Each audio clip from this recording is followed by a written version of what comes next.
Welcome to another edition of Influences Podcast.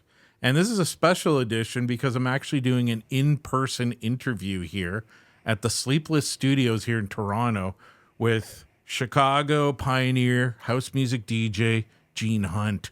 And really excited to be here. And so just wanted to introduce Gene. Gene Hunt is truly one of Chicago's pioneers in the house music industry since the early 80s. He has been one of the top jocks moving and educating crowds and music lovers for the past 25 years of his career, playing at the hottest venues around the world, such as the Music Box, Medusas, Green Dolphin, Smart Bar, Metro, The Mid, XOXO UK, Hector's Lounge, Scotland, Dimensions Festival in Croatia, Field Maneuvers, Oxford UK 212, Leeds, and many more. This legend has worked with some of the heaviest hitters in the game, such as Ron Hardy, Frankie Knuckles, Farley Jackmaster Funk, and Kenny Dope of Ma. Gene's first EP in 1987, Living in the Land, was released on an old classic label where Chicago house music was exposed called Trax. He then moved on to several UK labels such as D-Jax, Hybrid, MC Project, Step 2 House, Svek, and Rush Hour, where he made his mark abroad. Mr. Hunt has released his albums in sound on Little Angel Recording, Harley and Muscle, and Seasoned on Unified Records. He recently joined the ARIA team for Roland, sat on a panel, and was interviewed for his opinion on their pro audio studio gear and music production products. Gene has appeared as headliner at many festivals such as Outside Lands, Glastonbury, Firefly, and Coachella in the Heineken Dome. He's performed at Chicago's own Summer Dance Downtown, nominated in 2016, and a two-time back-to-back winner of the NBC Chicago Music Award. Gene was listed as number one in 2011 for Top Dance Album in the United Kingdom with his Dance Track Volume 1 album. He's performed at Boiler Room London and Boiler Room Chicago. He won the Global Mix Award and performed at Congress Theater. After that, Gene was interviewed for the release of the History of House Music Chicago LP, CD, and DVD. He also has a custom line of headphones designed by himself for some of the top house and hip-hop legends in the industry. He was also the apprentice of the late legendary Ron Hardy, U.S. Studio. So keep a lookout for these headphones. And they're not just headphones. They're one-of-a-kind headphones. Oh, yeah. Gene Hunt, welcome to Influences Podcast. Thanks for having me. Yeah, thanks for being here and sure. doing this. This was a great idea. Yeah.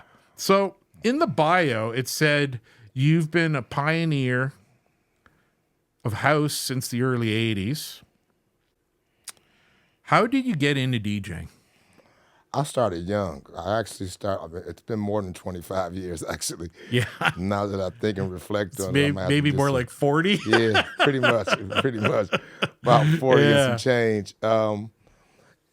I started young. I was always musically influenced. Like both of my grandfathers, they played in like a jazz band, and Right. My other grandfather, my mom's side, he played with Ahmad Jamal, doing jazz. So I've always been like music orientated in reference, playing. Even like my mother and grandmother said, you would always take my 45 records and you put them on my tricycle. So I guess it already stitched. I wouldn't leave the house without a record. No, eh? And then they showed me baby pictures of me holding records and 45s and stuff like that. So I guess it was always there, but what kind of stemmed it was like, I would always like listen to certain music, like my mom would be cleaning up or something like that. And I was always by the component sets, like listening to the radio. and hearing the different textures of music. I was always fascinated with it when I was younger. But I didn't really start getting like into like house music and stuff like that. I would have probably said I was like 12 years old. I Okay. went to my first party. And I was Okay. hanging out with guys that were older than me. So they were like, all right, you can come on with us. Come check it out. Right. So I got a chance to get that experience to kind of see, wow, this is kind of cool. So they took me to like one of my first big events, and I just saw how massively people were coming out to these events and how they were grasping to like the sound of this music that was being played. So it just automatically just like triggered a stem.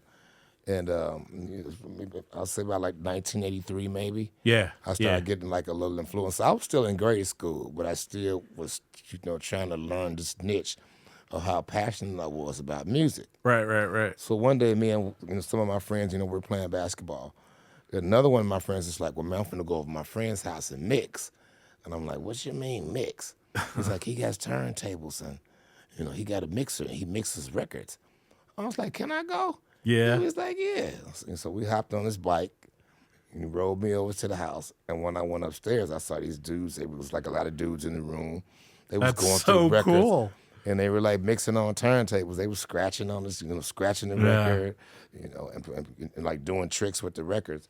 So I was fascinated about it. I just sat back and just watched and kind of observed it. But then something just hit me like, this is what I want to do. Wow. This is ultimately what I want to do. Yeah. So I asked the guys who had the equipment, I'm like, man, would you show me how to do this? And he was like, yeah, I'll show you.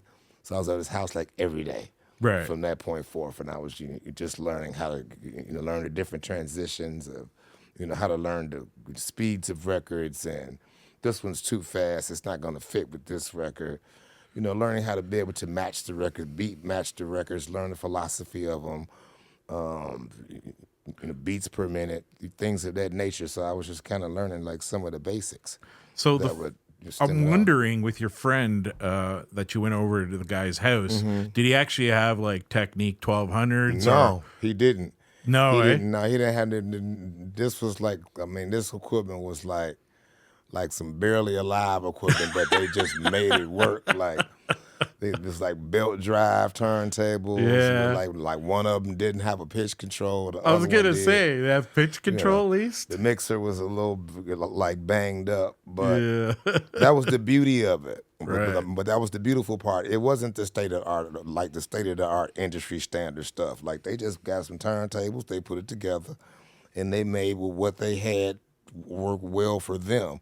And they were great at what they were doing. So they would find different,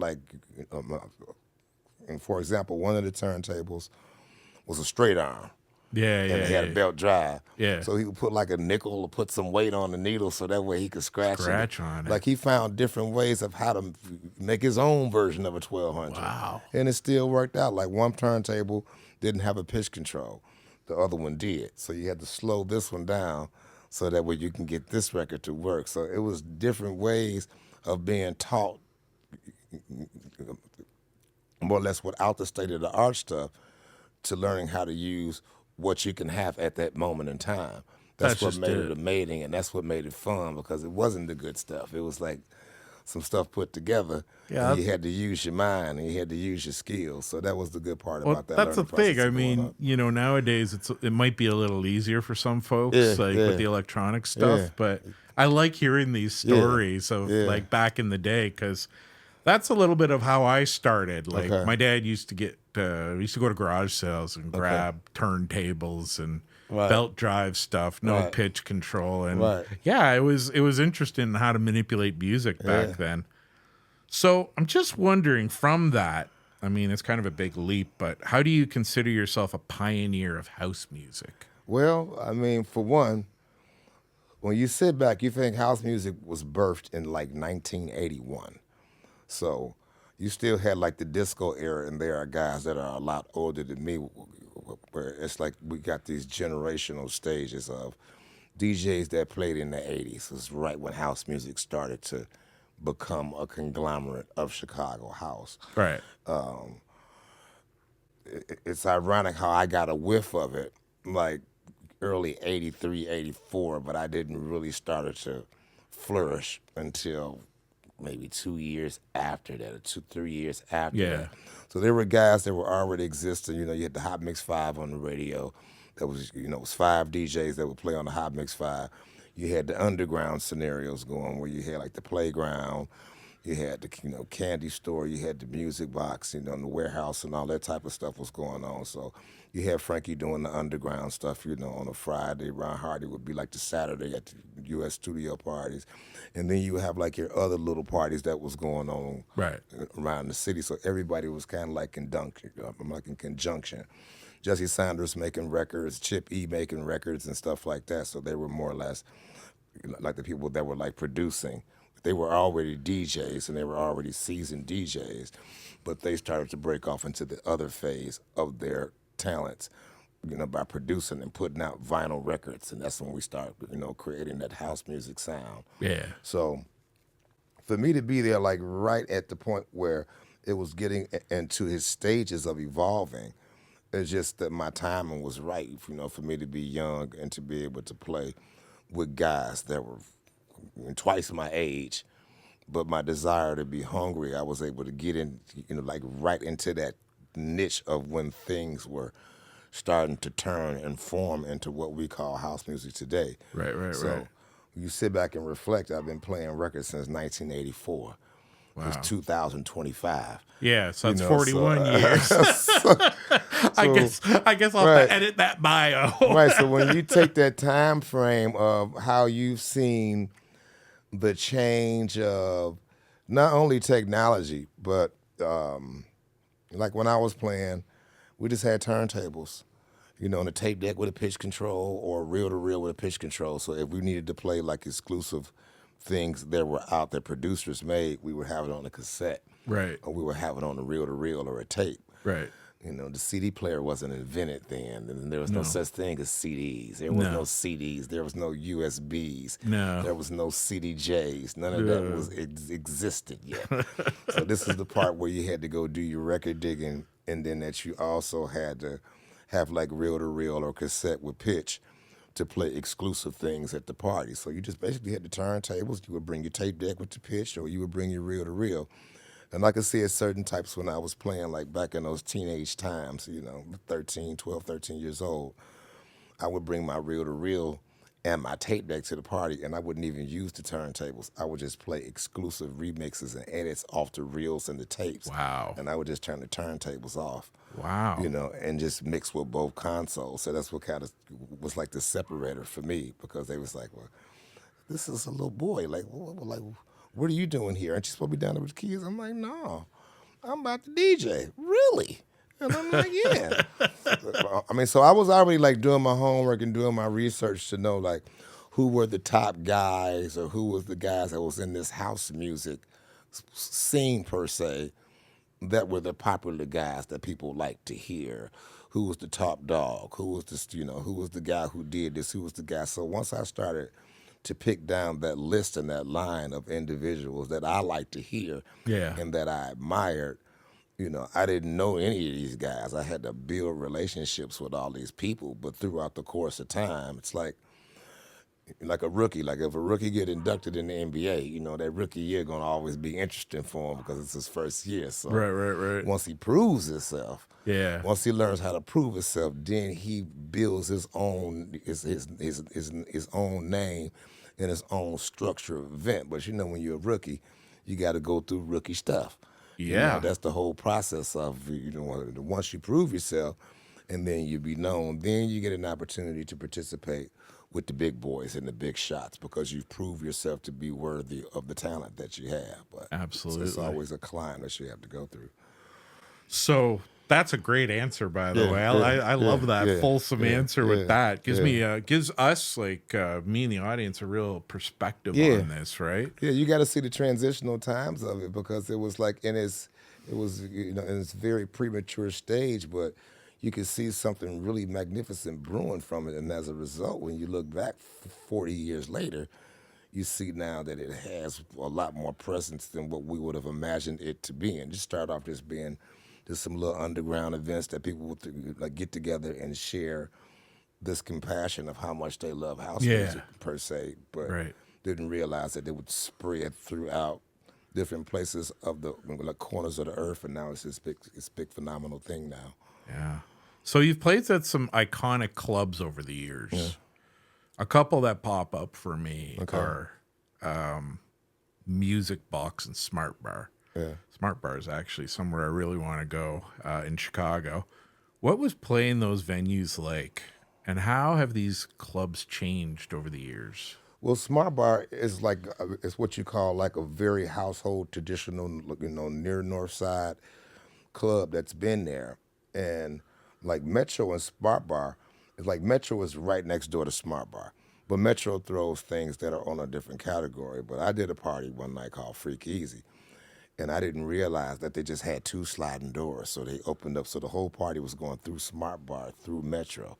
But it was just two doors that you opened up. So both clubs just had one party. So the party was flowed like from Smart Bar to Metro. It's right next door to Smart Bar. Okay. So they just had these two dividers. But it was one party. The party was called Freak Easy. And it's like this rave. It's kind of like an indoor Burning Man type thing. Yeah, yeah. So they had Smart Bar and Metro together just throwing one event. So they had both venues open. Right. So you can go to Smart Bar, go downstairs in the basement, and these DJs are over here playing, and then you can go through these doors and go around. But it was all one conjunction. It was both parties working together, That's awesome. but it was just one event. Yeah. So you had all these different type of ways that you can go through. I didn't realize that the North Side was so blended, and that Smart Bar and Metro had just some opening doors up where they can conjunction to do events. But those are like very historical, like North Side places, and they've had like a lot of great talent come through there in reference to, the spectacle of North Chicago, and these are places where like a lot of legends and people from out of town, not the country, have come there Nice. to showcase their skills. So it's kind of like an honor to kind of like have that Smart Bar, that Metro up under your belt, because you're playing a part of history of where a lot of things were executed in concerts and shows, and things been done at like levels of that magnitude. That's when you start to see the growth, when you're starting to play at places that you've always had an ideal to play on, or to play on that platform or on that stage. But when you do it now I can put my fingers in toes so many times I didn't play that Smart Bar. But Smart Bar's still there. It still exists. It's a venue that you can say that has carried on a tradition throughout time. You know how you play at certain clubs, and after years they close down and that's the end of it. Smart Bar has, for some strange reason, just knows how to maintain their corner. That's going to always be a place to go party, because it's more like a monument. It's a more monumental place to play. Well, that's why it pops up, because like it's one of these places that has stood the test of time. Right. Right. And I can't think of too many places in Toronto that have stood the test of time. Right.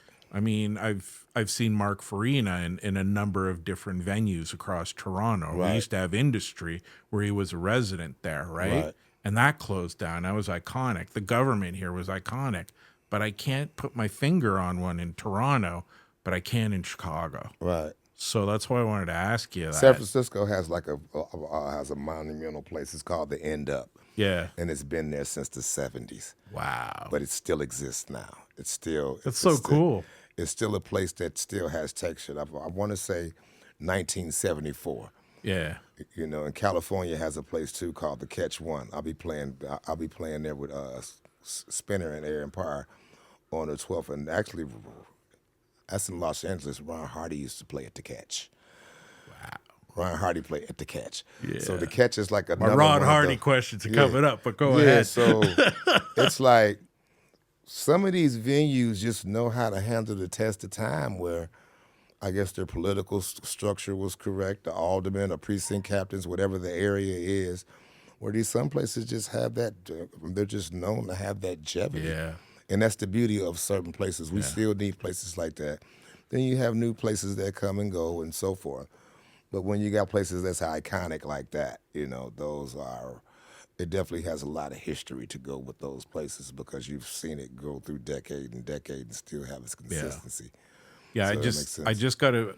I remembered one place in Toronto. I don't know if you played there, called the Comfort Zone. I heard about it, but I never got a chance to play. Yeah, so that's our big long-standing place in Right. Toronto. Right. Because I know that there are a couple of former guests who've been on the program who've really spoken highly of the Comfort Zone. So Okay. I don't want to forget the Comfort Zone there. Right.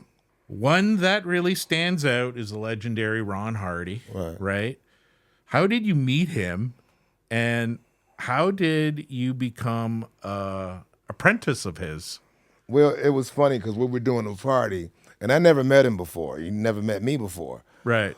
So I was, I'm setting up my gear. I'm getting ready to play, so I'm making sure I got my reel to reel, and I got my tape deck all hooked up. So I'm making sure I got all my stuff together.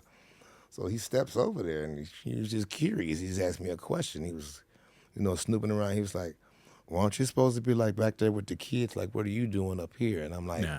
"I'm about to get ready to play." And he's like, "Oh, really?"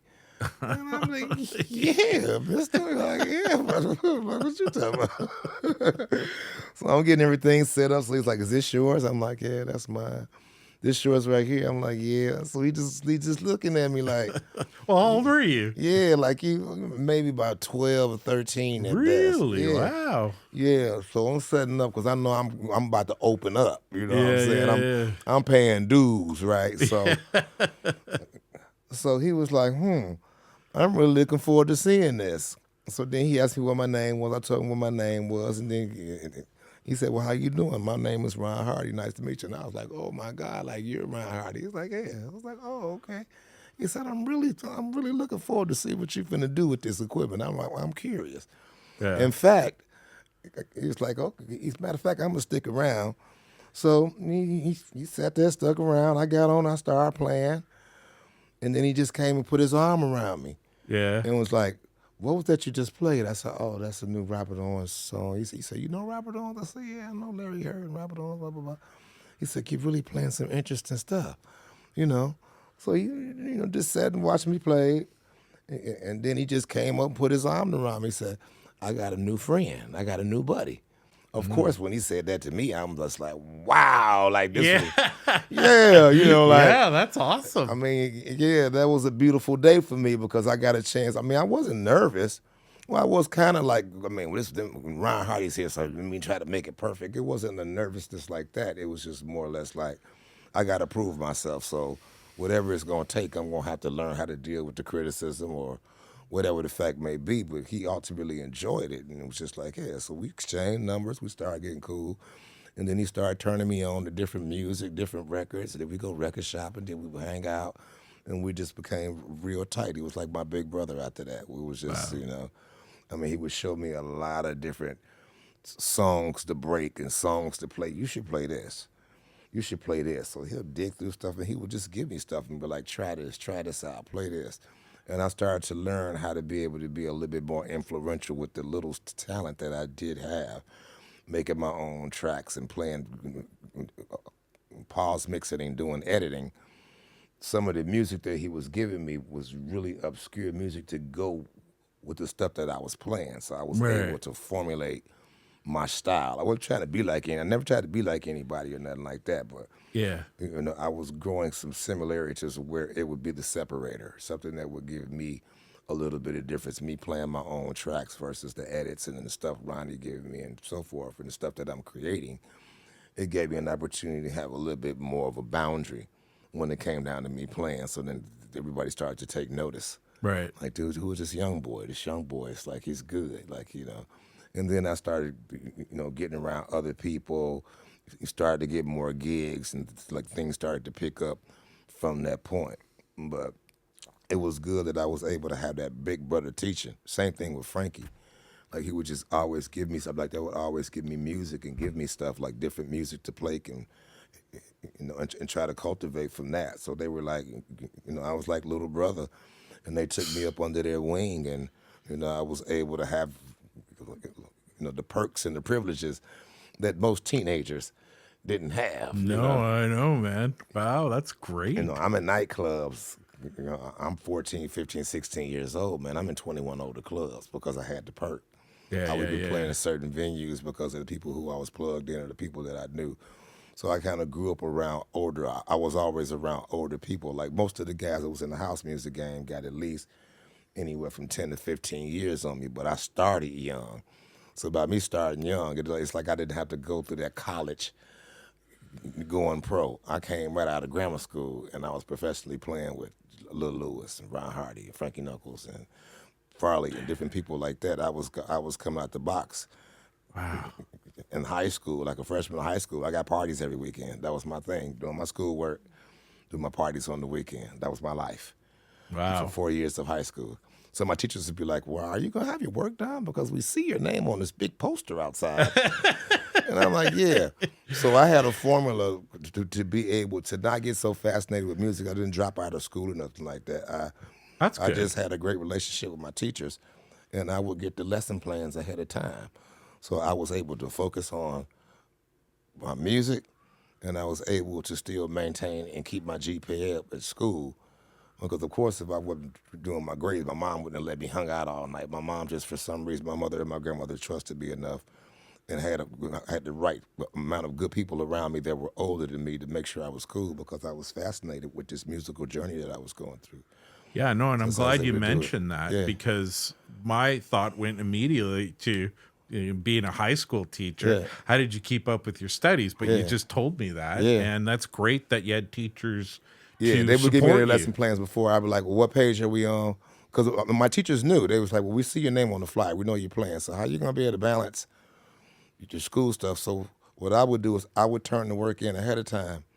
And the times that I had like study halls or something like that, I would just do my work. So if I'm sitting in the classroom with like some of my other students, hey, man, why you not doing your work? I'm like, dude, I turned that in 2 weeks ago. Like, really? It's like, well, yeah, man, I'm on the new assignment, the one that you haven't done yet. Yeah, So man. I stayed on top of it, and I had a relationship with the teachers because they understood how much it meant to me. Yeah. Because they actually saw, like, we see your name was on the flyer. How's he gonna maintain this and make it? And I was fascinated with basketball, so the basketball coach wanted me to try for the team. I didn't try for the team, so he threatened to fail me. He's like, well, I'm gonna fail you from the class. I'm like, why? It's because I want you to try for the team. I'm like, I already got my plate full with my music stuff, and I'm trying to do that. I don't want to balance playing for the school, trying to do this and do that. So I had to Yeah. make a choice. It was like, I love the hoop, but I picked the music. Yeah. And as a result, I'm glad I picked the music. You know? Yeah, man, So- because now, you played Right. stuff like my next question is talking about festivals here, like Glastonbury and Coachella. What were those festivals like? Amazing. It was amazing. Well, Glastonbury was very interesting because I got a chance to see Stonehenge. Oh, We cool. were driving up to Stonehenge on the farm, and these English girls picked me up. They were my host for the weekend. So we did, Glastonbury's on this big farm. So you have to wear Wellingtons. You have to wear these Wellington boots on the farm Oh, because okay. it's mud. It's mud. It's like a mud farm. Right. So I got a chance to, meet the Rolling Stones. Bobby Womack was kidding. there. I mean, Glastonbury is like big. Bobby Womack was there. Mary J. Blige, the Chili Peppers. Like, this was a real serious music festival. So I played in the underground festival where they build like these props. So they got this car like taxi crashing into the venue of the Yeah. club, and they build out all these props. Yeah. And I played in like this little pit. It's like a pit, like 20,000 people. That's all right. It was beautiful. So you got to walk around. 20,000, wow. Yeah, they put us in caravans. We had like Yeah. our own little caravans, like little trailer homes and stuff. And they fed us and gave us tickets to eat, and it was just a remarkable experience because I've never been on a farm like that. And you got to walk around with these galoshes on, and and it's a muddy farm, and it's so Not many the different- Nike kicks, so eh? many They don't have- so many stages. Yeah. And, it was like the Rolling Stones like last concert. Yeah. So I got a chance to meet them, and it was a cool experience to see them perform. And then later on that day, I had to perform at like 2:00 in the morning, so I had to walk all the way back to my stage. It was just a festival, but the lineup of people that were there, that's like possibly like one of the hugest things. Glastonbury was beautiful. Now with Coachella, everybody saw me. I used to drink Heineken. Okay. So I ended up getting a contract. Okay. Right. So I got a contract to work with Absolute and Heineken for like 3 years. So I had a 3-year contract where I played Coachella. I worked for Absolute and I worked for Coachella and Heineken. So it was all in conjunction. So I was there the year when when they had the Tupac hologram. When Ooh. Tupac came out, and Snoop was there, and Dr. Dre was there. Wow. But Tupac, they had the hologram of Tupac when he did Gangsta Party, so I was able to see that. Just hanging out with the Chili Peppers, opened up with them. So that was a good year to go to Coachella. It was yeah. They came out with the Tupac hologram. I was like, oh my God. Yeah. So I'm playing in the Heineken domes. So we got like these big Heineken beach balls, and we just throw them in the domes, and everybody just throw the beach ball. You got your name all in the ceiling. Wow. It was beautiful. Yeah, I mean, having that 2 year at Coachella It's like a was VIP like a beautiful experience, goodness. It Gene? was perks beyond measure. Like, they made us hoodies and stuff with our names all on it. So that was a great experience to play on that stage. Everybody talked about how big and massive Coachella was, but for me to have been able to have that experience, I did the Heineken pool party, and all the actors and actresses on TV shows that I knew were there, and it was just a very good vibe, and it was a very good presentation to be in Palm Springs, just enjoying those festivities. That's when I started to see it. It was a game changer. Things were trying to change a little bit then for me. So Cool. yeah. So now I want to talk about the awards Okay. that you've won. You won back-to-back NBC Chicago awards. What were they in, and how did that happen? Best house music DJ for those 2 segments of the year. Right. It was kind of weird because NBC, Channel 5 is like one of our major television stations in America. So they present an award ceremony in Chicago every year. So it's a red carpet, the whole nine. I got nominated. So I didn't really take heed to it at first. I was like, whatever. Yeah. So they was like, well, yeah, we got you tickets. It's going to be food here. It's going to be entertainment. Right. It's going to be this and that. And it's a ceremony. You put a tuxedo on. It's an award. It's like, let's go. Yeah. And so I'm sitting there. I went to the festival. I think I had my wife at the time. I think she was with me the first time I went.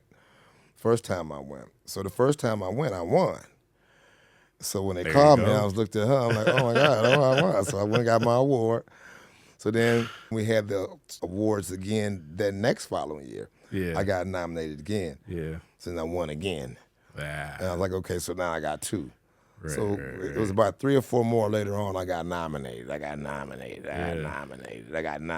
again. Cool. I didn't win them, but finally I ended up winning another one in 2019. So I didn't put that in my bio because I need to revise my bio. But That's all right. I ended up winning. I won another one. So That's the good thing about me reading the bios to the guests. They're like, yeah, I got to put this one in. So I won one more in 2019, and by that time, me and my wife shared my youngest daughter, Michaela. She's 13 now. Okay. So she went to the award ceremony the last time I won it, and she went on the stage with me, and I went and got my award. So I got 3 of them. Oh, congratulations, Gene. That's I awesome, got 3 man. of them and 4 nominations, so that's not too bad. Then I got nominated again, but I didn't get to. I just got nominated again last year, but I didn't get that one. A buddy of mine got it. And the killing part is, I called him and told him, I said, "Oh, congratulations, you won the award." He said, "You serious?" He said, "How you know?" I said, "Because I was at the festival." So congratulations. He said, "I would have thought you or Terry would have won it. I would have never thought that I did." I said, "Well, go collect your law. Congratulations." So yeah, Would you say me too, man? Yeah. So it was cool. So. Yeah, the awards were, it's always great to be able to receive like certain aspects of achievement when people recognize your talent and your gift and you're unselfishly giving. It's an honor to be able to receive such accolades like that, so it's just some other stuff I just put in my trophy room of accomplishments, but I'm most definitely grateful and thankful to, have received the ones that I had. It's good to have 3 of them under my belt. Yeah. Well, the one I really want to know about is the record, Dance Track Volume 1, that you won Top Dance Album for in 2011. That was a project that I did with a record label. I had my heart set on doing a project for this label in Amsterdam. Right. The name of the label was called Rush Hour. So I was always submitting demos to them, and they'd be like, It sounds okay, but not what we're looking for. So this one particular time, I said, let me just send them this. I know they're probably not gonna like this stuff. Let me just send it. You know, they called me back. We love Yeah. all of this. Oh And I'm like, wow. this is the stuff that I didn't particularly care for it. I mean, it was stuff that I did, but I didn't think that it would cross the threshold to finally get me on the label. Right. So the stuff that I wouldn't dare to send them was the stuff that worked and got me on the label. So now I'm on the label now. They picked every track that I sent. Every track that I think they didn't like, they loved it. So now I got a project out. So now I got another project out I'm doing for them. So finally I've created this relationship with these guys in Amsterdam. And they was like, well, why don't you pull some of the old stuff off the reel to reel and do like a Gene Hunt dance tracks of the collectible of some of the history of Chicago. So I called a bunch of the guys and I had the master tapes and demos. So I called Marshall Jefferson, I called Steve Hurley, I called Yeah.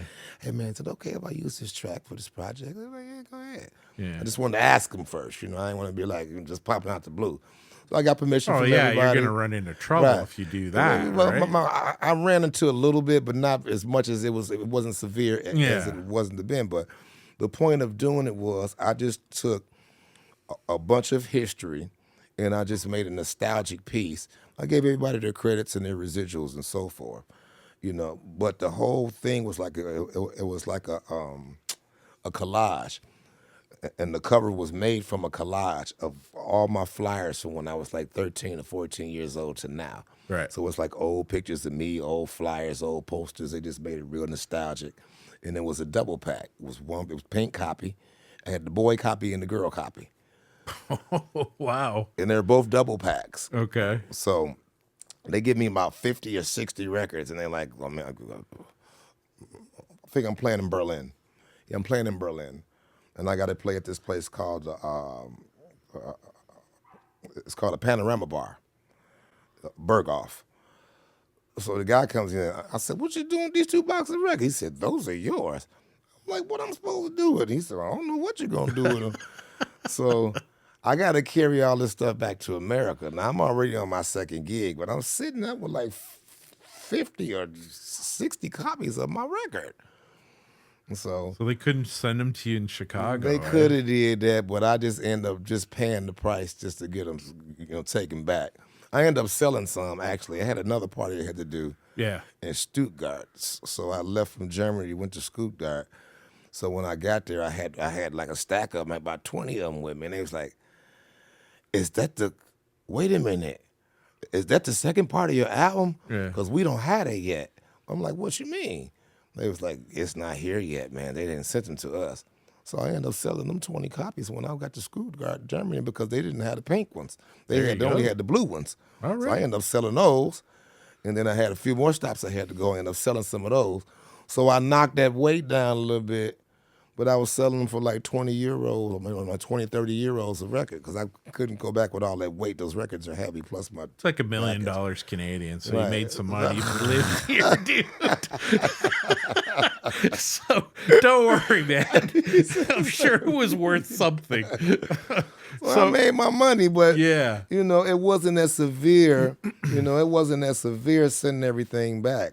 I had to buy like new bags because I was on tour for such a long period of time that I ended up buying stuff. Stuff accumulates, and I had to like get everything back home. So it might have cost me maybe about $100. That's to get not everything, bad. but it wasn't too bad. Yeah, it's not bad. Because I had the promoters like paying for I need an extra carry on, I need this and that, and they provided it, so that wasn't the problem. That's all. good. So what's it like playing a boiler room party? You did one in Chicago, and I think you did one. Help me out here. London. London, right? Yeah, London I wanted to was the say first LA, one. but it was London. I was supposed to do LA, but they ended up canceling it and cut me a $3,000 check, so I wasn't mad about that. I bet you weren't. No, not at all. The guy was like, I'm sorry, man, we can't do the boiler room. Some things got mixed up, but for your problems, you already did too. So they cut me a check for it. Yeah. For the So two. what was the London and the Chicago The London one? the London one was, it was my first time on Boiler Room. So, I was already there. My wife was there as well. It was actually her idea. She was like, "Why don't you see if you can get something going in London? Because I'm going to London." And she's in the gaming convention. She works for the gaming convention. Okay. Slot machines, casino gaming. Casinos, right? Right. So they had a big convention in London. She's like, "Why don't you call some of your people and see if you can line some gigs up for London?" So I called a few people. Next thing you know, I had a whole tour set up. So it was beautiful. I was able to do the Phonica store. I ended up playing a couple parties while I was there. I was able to do like a radio show when I was there. And then somebody called and said, "Well, we got Gene Hunt here. So we want him for Boiler Room." And I ended up doing Boiler Room. So I was able to knock everything out throughout that course of her being in London doing a convention. I was able to set me up a little tour. It made me some money. And it was just a good experience to connect with some people. And that led to me doing Glastonbury. Oh, So that okay. one little thing sparked off some other things. And that's just how amazing and ironic things are sometimes. No, that's great. Like Yeah. one thing leads to another. Yeah. And I think a lot of DJs would agree with you on Yeah. that one, and probably producers as well. Yeah, more people you connect with, it starts to wide out a little bit. It's pretty much networking. Everybody's a little sacred about how they operate, but Right. once they see how you operate and they see the energy that you play with, like I just did this elevator thing, and this elevator thing is like it just Oh, got I picked saw up. Fatboy Slim Yeah. do that. Yeah. You did Yeah. one of those too, Yeah, eh? exactly. So yeah, me, Fatboy Slim, Terry Hunter, Lady D, and a couple of other people. So Apple called me, and I just signed a deal with Apple. So Cool. I get paid for like the streams and stuff, like the views of how it is, and it's like the top 9. Is it out Elevator. yet? Yeah, it's out. It's out. Okay, I'll Elevator check it out. T- All right. Yeah, because I Elevator checked out. TV Volume 10. Yeah, so that was a nice, like a good uplifting as well. So I'm realizing, now how, the streaming and people can vocally see you, how it starts to open up a few doors as well. So That's that works. awesome, man. Yeah, yeah. So, moving on to critiquing pro audio gear. I saw that in your bio for Roland. Right. How'd you get into that? It was ironic. I was in Milwaukee Yeah. when I was playing an event, and a buddy of mine worked for Roland. So Roland just came out with these new drum machines that they re-released. They did, they did like an acid machine. They did a couple of like new units, and I was doing the party, and he was like, "Yeah, man, I want to turn you on. I work for Roland now, and I want to get you on board. I work for Area." And I'm like, "Okay, cool. All right, all right." So I'm thinking he just talking, Shout out to Casey Bishop, by the way. Awesome. So he took my information down. Next couple weeks later, I come home and put it in front of my house. There is a real big box on my porch. I'm like, Nice. "What's this?" I go in the house. It's an acid machine. It's a System 1 keyboard.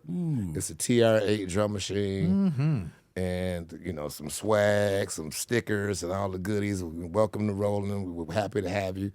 So then we did a speech panel at this place called The Primary in Right. Chicago. So they had Yeah. me, it was myself, Jesse Saunders, Hyperactive, and Roy Davis Jr. They gave us all equipment and gave us drum machines, and we spoke on a panel in reference to the difference of the program of the drum machine and introducing the new products.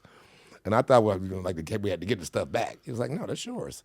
I'm like, "Really?" Exactly. I'm like, "Yeah." Yeah, yeah. So that no. was cool. Yeah, Yeah, that's totally Casey cool. opened up that situation, and that opened up some doors. To be able to represent Roland, because you got to think about it. A lot of us, without Roland, a lot of us wouldn't even be around, because that's how we made our first tracks on the 808s, 909, 707, 606, 727s, and all that.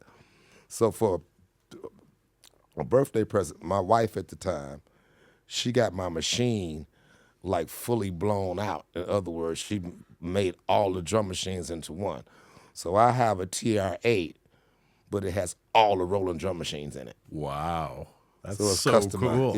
Yeah. So it's customized. So I'm able to go to each machine I want to use, or I can mix them all together all at one time. You must have some nice toys at your place, Yeah, eh? I got a few little toys at the house. Yeah, I bet. So the thing that I thought was really cool was your own line of headphones. What Yeah. inspired you to do that? I've been tinkering around. I guess I've always been one of those kids that take something like a or stereo or something, open it up, take it apart, and put it back together again. I've always been a person that like the slim headphone. Now, if I'm in the studio, I like to use regular standard headphones. But when I'm doing a gig and when I'm playing, I like to have one ear out so I can hear the atmosphere that's going on in the room. I And it makes noticed it that easy last for me to night. transit. It's easy for me to transit. So I've been so accustomed to doing that. So if I showed you some of the headphones that I made when I was a teenager versus my new technology now, it's like that's hilarious compared to this. But I perfected my craft. I know how to. Did that one that you wore last night, was I that made that. yours? Yeah. Because Yeah, it I had had- all these lights and yeah. all sorts of stuff Yeah, I on know it. how to build now. So I build and put diaphragms in the speakers, solder, paint job, LED lights, the whole nine. So it's kind of like my version of being Andy Warhol, but with a headphone. So like whatever head, I mean, like if a person specifies that they want one, well, I want a Tiffany blue one with a black handle. I can build it. I just build it out of my mind and sell the product. So, like if you got a purple setup, or if your purple, or like your setup's yellow or orange, I can customize it in the way that you see fit, whatever your favorite color is. Right. And I just customize it and make it. And that's just like another one of my talents in reference to just hobbying. I make headphones. I put my sander out, solder gun, and gargles, and I put one of my favorite TV shows on TV, and I just sit in front of the house and I just build them. All right, that's one. Let's make another one. So it's just a different way of, just Like me and being unwinding, creative. right? Yeah. It's most definitely a process, but, I get orders. People call me, yeah, man, I want a headphone. What specific color did you want? They place the order. I don't start on it until they send the money. Yeah. Because I don't want to be stuck with a whole bag full of headphones, and then I don't do it that way. No. Like if you're interested Pay in up getting front. one, you pay up front. I specify your order. I say 2 weeks tops. Sometimes it might be a little before 2 weeks, and then based on my traveling, Yeah. I got a career, so it's like I can't just sit there and just make headphones all day. I got to have a moment where let me get this client their headphone because they paid for it, but I also got gigs to play. Yeah. So that's why I always give myself a 2 to 3 week of a grace period. I might have it done in 2 or 3 days, depending on if things are not so crazy and overwhelming. Turnover time might take a week to do it. I'll let the paint dry. They might want a special type of paint, or they might have something in particular. So forth. I have a logo. Could you put the logo on the back? Yeah, I can do all that. So, There you go. yeah, the customizing has You been. want a has headphone? been Gene fun. Hunt, folks. Yeah. Check them out. Yeah. So is that something you want to go into? Pro audio equipment? Yeah, most definitely. I mean, I'm just kind of just doing my own thing now. It would be nice, for some Japanese or European distributor to call me like, "Are you the guy that makes these G-Stick headphones?" And be like, "Yeah." How would you feel about mass producing it or doing a license deal or be a brand ambassador? I would absolutely love that. That's awesome. Yeah, That would be great. yeah. So what kind of advice would you give to up and coming DJs to get paying gigs? Make sure your branding is polished. Make sure your press kit is polished. Make sure your presentation is polished. That people have a tendency to realize that life is a lot easier now because we have a social media network where it's not hard to get in contact with people or to socialize with people. It's a lot easier. I mean, back then we didn't have internet and we didn't have any of that stuff, so everything was like word of mouth or just going out and supporting groups and calling back numbers that you see on an advertising bill or call for information or somebody put a number there and you would inquire. It's a lot easier. You have things are more accessible where you can find different ways. So just make sure that your presentation is important. References and track records are what people go off on. They don't really go off on how great and how talented that you are. I wish it was that way, but the way that social media is designed now, these guys be having their little Twitch shows, they're doing Twitch and just find different ways to get out there just to kind of get some exposure. But when Like things maybe a podcast too, like something yeah, like that. yeah, stuff like that. That helps because Yeah. what it does is it gives a person an opportunity to do research. It's like you could type my name in Google or you could type my name on YouTube, and there's going to be a various amount of things that I didn't put there. They were Yeah. just manifestedly put there. So that means that I'm in a network. Yeah. I'm some form of a network. More than just Wikipedia out there, More than right? yeah, it's a lot more than that. So once you start to put all those things together, it's like, okay, I just saw this dude's elevator. I just saw this dude's boiler room. I want to book this dude. He plays with energy. I think he'll be nice for our room. And then, come on, and somebody will just inquire, or somebody hit an Instagram, or somebody will follow me. Well, who was the guy that just played this party? I want to book him to play in Montreal. I want him to book here. People will find their researches and find ways because it's easy for a person to get to you now, as opposed to, well, hi Gene, blah blah blah. I'm interested in booking you. Who is your agent or who is your agent? Everything's been off intervention. Intervention has been my booking agent. Because a booking agent is like it's okay to have a booking agent, but if you're not actively doing stuff and you're not hot, then the booking agent only wants you when you're hot. Yeah. If you're hot, the booking agent can make money off of you. Yeah. If you're not hot, then the booking agent can't make no money. Yeah. They'll get you something here and there or a bit in a piece, but most of my rhythm has been transgressed throughout people just doing their research on me and then reaching out to me. So I would tell like a lot of like younger, inspiring people to try to be as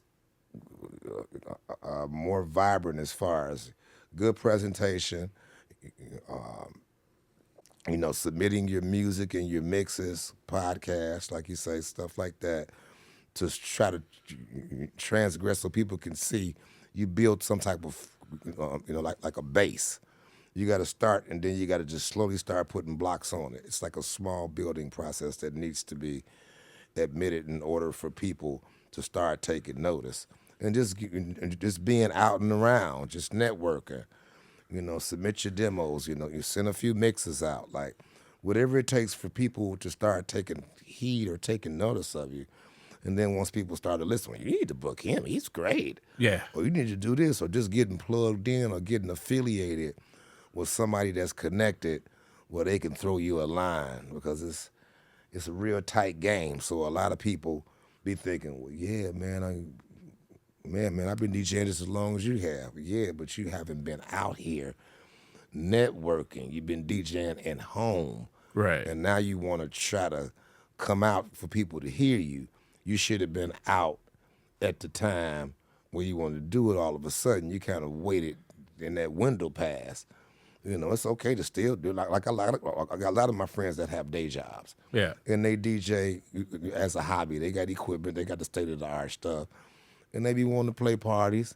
So they throw their own parties. I'm just going to have a party at my house, and I'm going to charge people to come to my house. Whatever it takes for you to Yeah.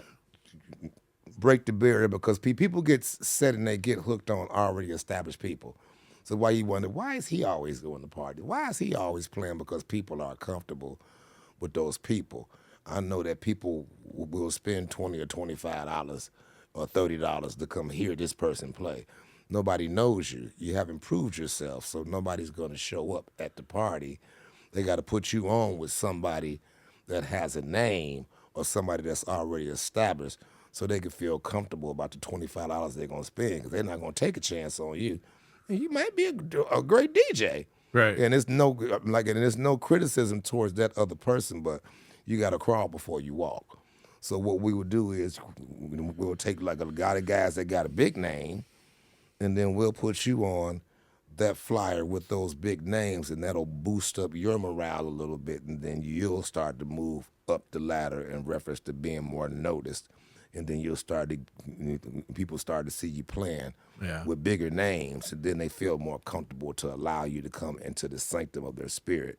So then once you build up your credibility enough, now everybody's reaching out to you and wants to hire you and wants you to play, because you're getting a lot of buzz. You're getting a lot of social media buzz, and people are talking about you, and you're being advertised. Those are some of the important objectives right there.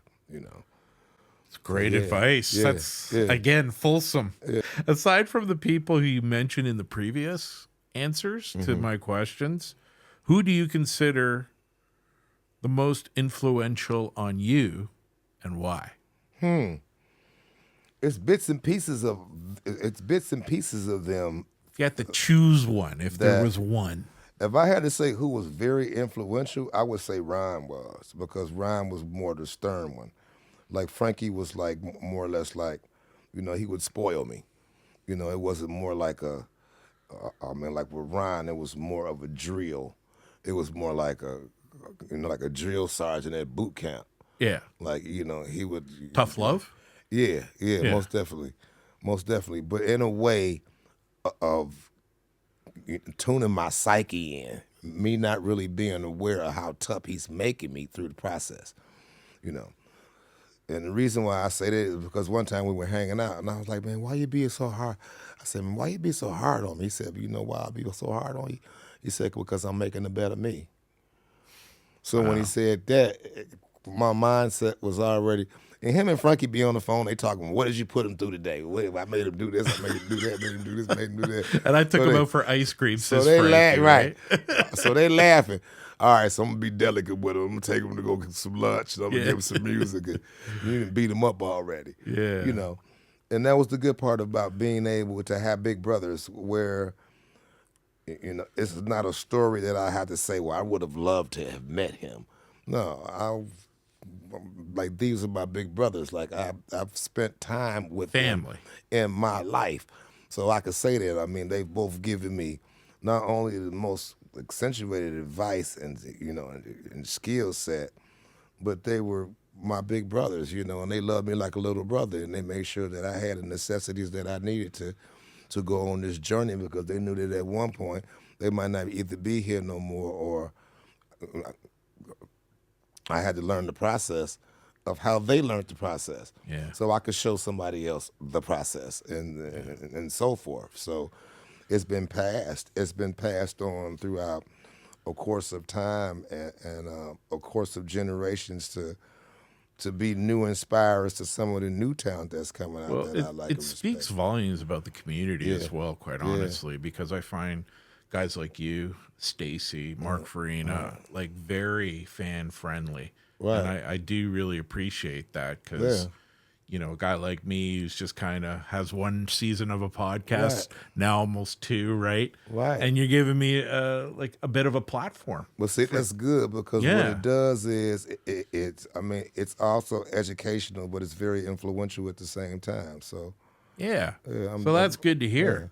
I'm glad. So my last question and my favorite question Okay. to ask everyone is, how do you feel that you are an influence on electronic music? So wow, that's a good one. Well, I mean, I know that once I come in and examine the room. Right. One thing I realized is, like, when I come to venues, no matter where I'm at, I come in with this frame of mind of it's not a nervous feeling at all. It's more like a different sense of frequency that I get. I'm checking out the sound system. I'm looking at the vibe of the people. I'm scanning and surveying everything of my surroundings. So it's not like, how am I going to start this segment this evening? I never have a set plan. Everything is done. It's freestyled. There's nothing that's planned. It's like it's a blank canvas, and in my mind, this is how I picture it.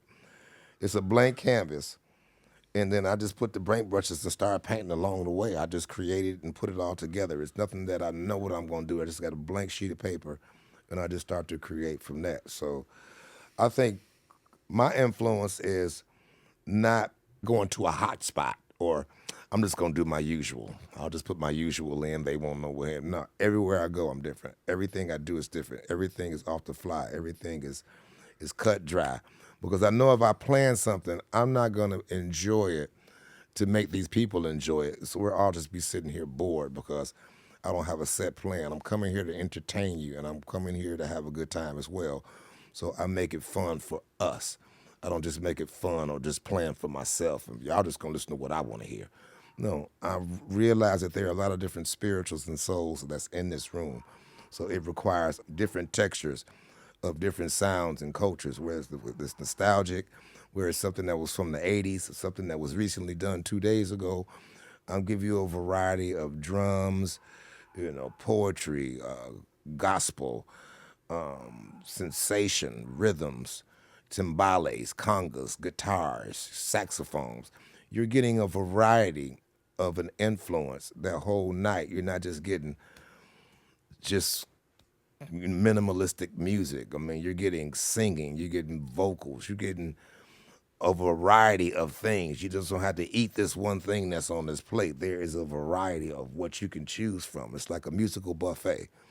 So I think my influence is to give you a little bit, not what you're commonly used to, but to give you a little bit of everything so you can taste some of the different ingredients of house music without having to be stuck just here and just eating this. That's all they had was apples.